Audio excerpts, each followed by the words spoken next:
I want to welcome everyone here today. Today's hearing is on unmanned aerial vehicles, applications, and public policy implications. And unspoken very clearly in that title is the rights and responsibilities of individuals and the people who are underneath those aerial vehicles. Today we will discuss commercial applications for unmanned aerial vehicles, otherwise known as UAVs or drones, and the potential public policy implications. It is my hope that this and future hearings on new technologies will educate members so they have a more informed understanding of the policy decisions before us. There is significant potential for UAV markets. Some of that potential has already been realized on the battlefields of Iraq and Afghanistan and in providing safe observation of hurricanes and other activities around the world. But today, drones as small and simple as this few $100 one, up to drones costing $18,000 and more, are commercially available. These drones are often used in novel ways never possible before. This includes and is not limited to one of our testimony today, which will talk about the significance of unmanned aerial vehicles for real estate. The ability to know and see the property you may buy while you are, in fact, thousands of miles away has been a dream for a long time. And until inexpensive unmanned aerial vehicles became available with high-performance cameras, it was impossible to demonstrate from the air how you would get there, what it looked like, the condition of it, or even what the backyard properly looked like in a way in which the potential buyer could appreciate it well before coming to see the property.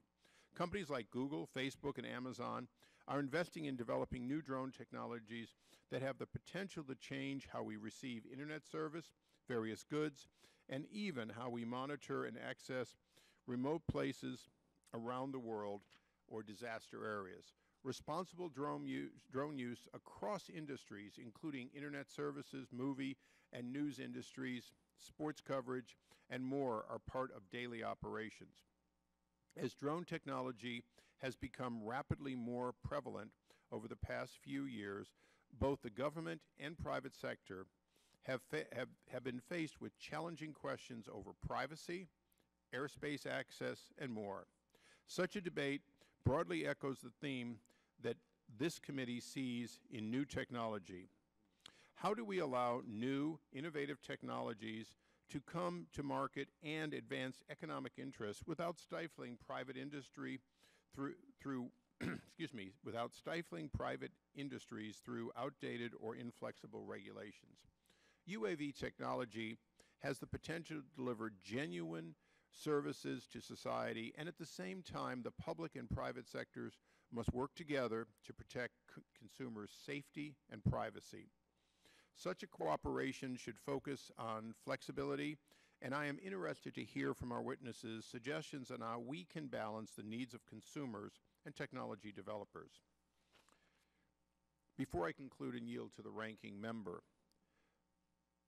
I want to say on a very personal basis that I have seen these vehicles operate. I've had the opportunity to operate some of the small vehicles. I've seen them operate as long ago as the beginning of the Gulf War in 2001.